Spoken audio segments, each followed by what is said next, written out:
जय भोलेनाथ। शिव के नगरी हो कि शिव के नगरी, शिव के नगरी हो कि शिव के नगरी, चली चली बलमुआ शिव के नगरी, चली चली बलमुआ शिव के नगरी। भक्तन के दिहले बाबा महल अटारी, भक्तन के दिहले बाबा महल अटारी, अपने ही रखले बाने टूट ही पलानी, अपने ही रखले बाटी टूट ही पलानी। रावण के दिहले सोना के नगरी है जी, रावण के दिहले सोना के नगरी, चली चली बलमुआ शिव की नगरी, चली चली बलमुआ शिव की नगरी। शिव की नगरी बनी काम बिगड़ी, शिव की नगरी बनी काम बिगड़ी, चली चली बलमुआ शिव की नगरी।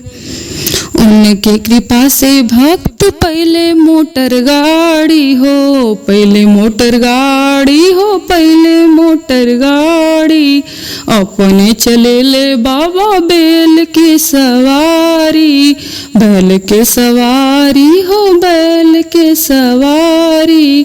चली न शरण में बनी काम बिगड़ी, चली न शरण में बनी काम बिगड़ी, चली चली बलमुआ शिव के नगरी, चली चली बलमुआ शिव के नगरी, शिव के नगरी हाँ जी शिव के नगरी, चली चली बलमुआ शिव के नगरी। भोले के भावे नहीं खोवा की मिठाइया, भोले के भावे नहीं खोवा के मिठाइया, खुश होई जइहे भोले चिलम जब चढ़ाई, खुश होई जाले भोले चिलम जब चढ़ाई।